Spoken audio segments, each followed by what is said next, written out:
Hey, I made it. Whew.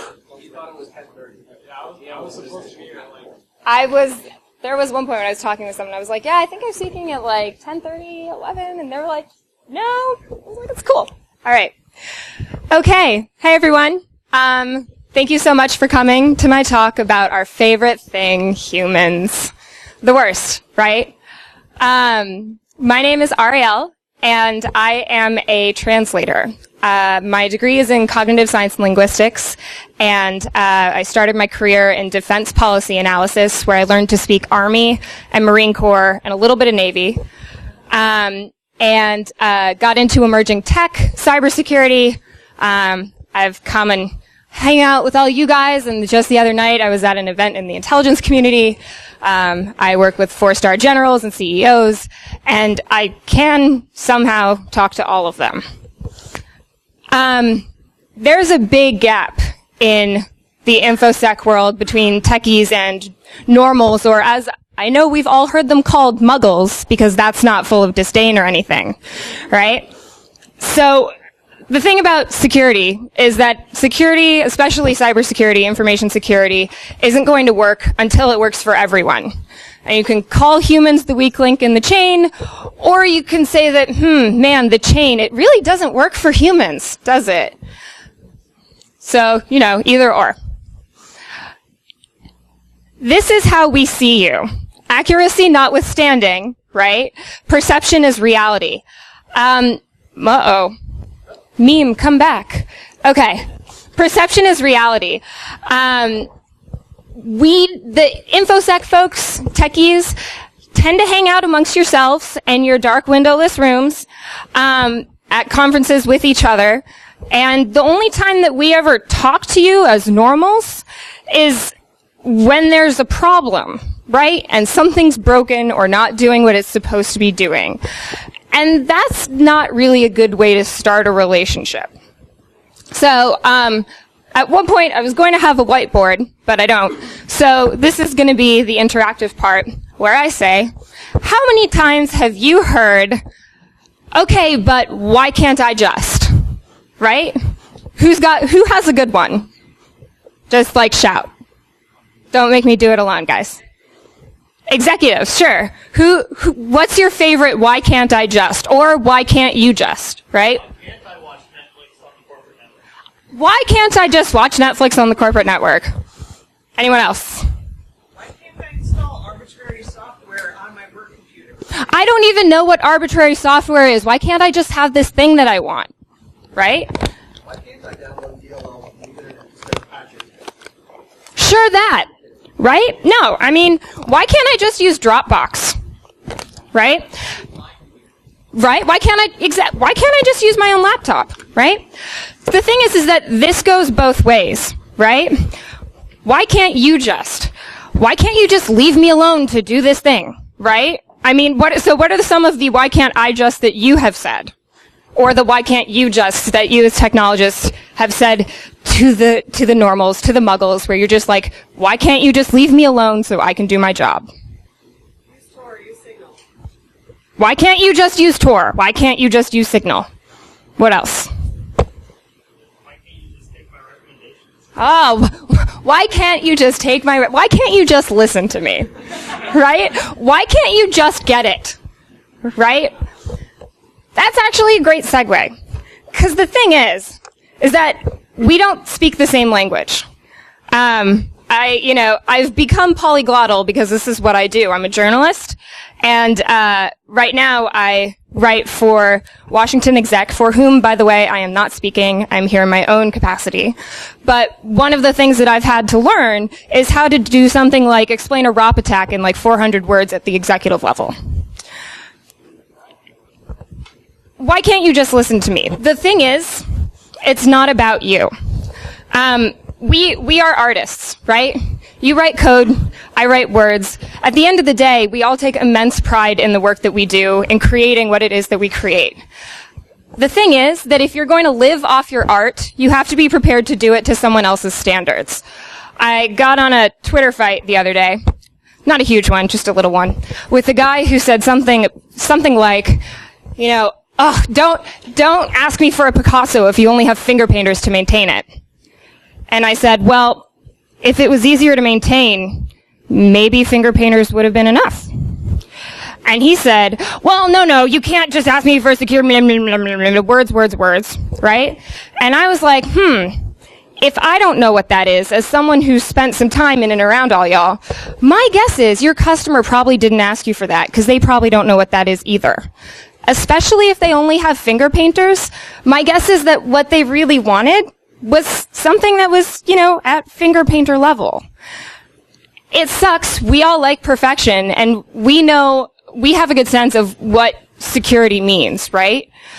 But you can't give someone a solution they don't want, or one they can't maintain, or one they can't use. The best tool isn't going to matter if it requires going into the command code and typing some stuff, like CPGP. I have spent so much time trying to get PGP to work, and like, it just no. So I don't use it, right? So when you do it to someone else's standards, this means you have to listen, right? How to do that? How to human?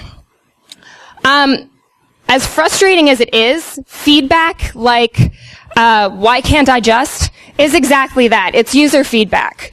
Why can't I just stay logged in? Right? The language that they use is a good indicator of the level of their own understanding of whatever it is they're talking about, right? Why can't I just use the same authentication app for two-factor for one email as I can for the other email, right? Okay, I know what two-factor is and I know what an authentication app is. Versus like, why can't I just, you know, print from my laptop, right? Two different levels of understanding. When you're communicating, you have to speak to people in their language and not yours if you want them to understand you. Second, as a reporter, and in the policy world, one of the first things you learn, especially after coming out of college, when you write 20-page papers, is that no one reads 20-page papers, bottom line up front, right? You have like 2 sentences to get to the point. This kind of goes back to the it's not about you thing as well. I don't need to know how something works to be able to use it. Another Twitter fight. A guy was bitching about how dumb users are, and I was saying, well, you know, he's like, you can't have a security tool if you don't know how it works. And I said, do I need to know how my car works to be able to drive it? No, not really. In fact, all I need to know is the base level of maintenance, right? And then when I need to take it to the professionals. That's all I need to know. So when you're interacting with your customers or your project managers or your muggles/normals, right? Think about what it is that they care about. Similarly, while InfoSec might be like your lives or our lives 24/7, like your CEO has a lot of other things to worry about. This is another one of the things that I think InfoSec folks get really frustrated with, and I've seen it. Again, another Twitter fight like 2 days ago. I'm on Twitter a lot. I'm in media. But this guy said, you know, in reference to a breach, oh, it's the same mistake that companies always make because I don't want to pay for it. And I said, well, sometimes there are other factors at play. If you're a small business and the choice is spend X dollars on marketing so that you can, you know, sustain your business, or X dollars on beefing up your security, it's not much of a choice, is it? Right? So just because people have different priorities doesn't mean they're wrong. And for the love of God, don't treat us like we're stupid. Again, just because we have different priorities doesn't mean that we don't understand or that we don't care. And you know what happens when you're an asshole? Nobody wants to listen to you. And that socio-technical divide gets worse, and we get further and further from each other, and bad feelings all around. So humans. We're different from you, right? Humans are not logical. They're not binary, or as I recently learned, humans are not closed systems. right? The thing is, they're still fairly predictable. In fact, there are centuries of science looking at how humans make decisions, human behavior, psychology, cognitive science, economics, right? It's not like we're completely unknown variables. So bring that into how you think about your solutions. I was talking on Rally Security earlier this week, and for more of the science behind this, please go check out that talk, because I had an hour then and I have not much time now. But all of this can be brought into how we design security tools. And Danny, who I was speaking to, was like, man, this is a lot like what I learned in my social engineering training. And I said, yeah, everyone in security should be getting social engineering training. Right? There's a reason that 9 times out of 10, the best way to get into a network is through social engineering. It's because a lot of the time we don't think about humans when we build these tools. Right? So, in-group and out-group, as animals, which humans are, one of the first things that we do is establish whether you are like me or not like me. This goes back to being an asshole, and this goes back to being not about you, right? From the beginning, the first thing that someone is going to do is try to figure out, are you on my side? You guys are the outsiders. You're the people that stay in your rooms that don't have faces and wear ski masks. For just show of hands, who's actually ever worn a ski mask in a serious context? Okay. There are 4, which is actually more than I was expecting. Good to know. So you guys are outsiders. You're unknowns. You're anonymous. Not that, you might be, but different. I mean it in the civilian sense, I guess. Right? You're unknown. And that's scary, right? People are afraid of what they don't know. So people are going to be suspicious and see you as outsiders from the beginning. But the thing is that once you're in, you're good to go, right? Once you've built that base level of trust, you're on the inside. It's pretty hard to get kicked out from the inside. So at the end of the day, again, security isn't going to work until it works for everyone. And I would like to leave you with my little secret of how I've learned to become polyglottal. And that is, I sit and I listen, or stand and I listen, and I let you guys talk, or whomever it is, right? 4-star generals talk, executives talk, and then I go, okay, so what you're saying is blankety blankety blank. And then they get the chance to confirm or correct. Yeah. And I go, great, because that's all I needed to know, right? Or they say, well, it's more like this, and I'm good, right? Listen to their language, translate for yourself, right? Don't assume that you know what they're talking about, because especially with the knowledge gap between technical and non-technical folks, you probably don't, right? So give folks a chance to confirm or correct, and listen and learn from each other, because there's a lot that we can listen to and learn from each other.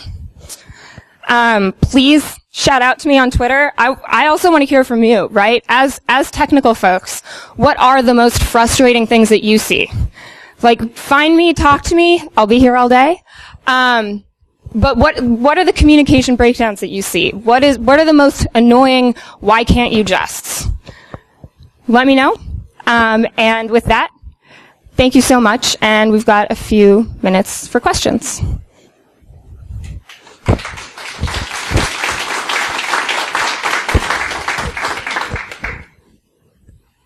Questions, comments? Why can't I just? Shut up. Why can't I just anything? Yes. So, in seeing these different groups of folks act as security folks, have you been privileged to go to an event, say 1 year or 6 months ago, with a total cluster? And you get to go back and see any improvement and say, oh, that security guy did it right, or that will actually learn something? Yeah. So that actually is so the question was, have I gone to an event in the past and seen a total cluster and then gone again in the future and seen either muggles/normals learn to speak tech, or the other way around where techs learn to speak muggle? And it reminds me of a quick story that I forgot to mention. I've only been in and around this world for a fairly short amount of time. And I was more stressed out first coming to an InfoSec event than I was cold calling special operations forces. Not even kidding. But I think I've learned. So, where I am now versus where I was 6 months or a year ago is a very different place. And I've met a lot of folks too who have sort of more on an individual level, been reaching out and, been engaged with trying to bridge this gap. So again, like the gents at Rally Security, posted on Twitter, they were like, hey, we're talking about soft skills and writing reports. And I was like, huh, what should we talk about? And I was like, well, here are a few things. P.S. I'm speaking on Saturday about this because I care about it a lot. And they're like, come talk to us. Teach us the things. Right? So I've actually been really encouraged at what I've seen in terms of people trying to reach out and bridge the gap, because that's the only way it's going to happen. Yes? So, nobody's got time for a 12-step program, right? But say 3 steps. It seems to me that, just as a general matter, various communities, whatever community it is, if it's academia or politics or CFOs, almost all those communities have their hierarchy and have certain natural barriers to it. Mm-hmm. And so if you're not using the right lexicon, yes. you get... Oh, yeah. Acronyms, right? Right? But it's every community, right, has their set of barriers, right? So for this group, what would you say, or what are 3 action steps that you would advocate for overcoming those barriers, and within our own, I got my barriers. Right, yeah. What should I do to cut down on those barriers? So that's a great question. The question, we don't have time for 12 steps. What are 3 things that we can do? One of the things that I've been listening to, I do a lot of work around women in tech and minorities in tech, and one of the things that we hear a lot is 2 ears, 1 mouth, right? Listen twice as much as you talk. The forest of Configo is what is the big barrier between folks in this community and other communities, and normals. So whoever normals is, right? Whether you're in the military and normals are civilians, or whether you're special operations and normals is the other guys, like the forest of Configo, confusion and ego, is like the main reason that these barriers exist, right? So remember, it's not about you. Listen to the language that they're using and you mirror, right? So use the words that they use. If you don't understand those words, you can do one of 2 things. And I say this as a journalist, and I was a freelance writer. Like, secret, you guys, my life is based on pillars of BS, right? I have the best job where I get paid to talk to really smart people and then write about it. It's like getting my own PhD without having to go to school. But it does mean that I'm the dumb one in the room, like, most of the time. So listen. If there's something you don't know, either ask or write it down and look it up later. And learn, right? Use their own language back. Treat people with respect and show that you're trying, right? I think that's one of the biggest. You can't just like listen and have it wash over you. Show that you're trying, and people will pick up on that. They can tell by your facial expression, by your body posture, whether you're open or whether you're closed. All of this really, really matters. So I hope those are helpful. Yes? In your experience, what's the most effective way to convince an executive of the value of security? What's the most effective way to convince an executive of the value of security? Unfortunately, it's you got to make the business case. Yep. It has to be about the bottom line, and you also have to recognize that they have other priorities, right? Namely that bottom line. But not just that, but it's not just about security doesn't happen in a vacuum, right? They have training costs, right? How much is your tool going to cost them just to train people to use? Is that going to be a barrier to entry? How frequently are they going to have to update stuff? Are they going to have to pay for an entirely new system? Blah, blah, blah, blah, blah, right? If you can give them, everyone talks about what's a pound of security or what's a dollar of security worth? And lots of us know that anyone that says like, oh, well, a cyber attack costs this much dollars, like, oh, okay. We're working on that. And if you guys have thoughts on this, if there's stuff that you would like, please tell me, find me. If there is one thing that you want executives to know, tweet at me, find me after, because I talk to them. But it is about the bottom line, and also other key tip, in terms of mirroring, wear what they wear, right? Don't go in to talk to a CEO dressed like I'm dressed right now. Don't go in to talk to a CEO in a t-shirt, put on a goddamn suit. Sorry. All right. Thanks, guys. Please find me later.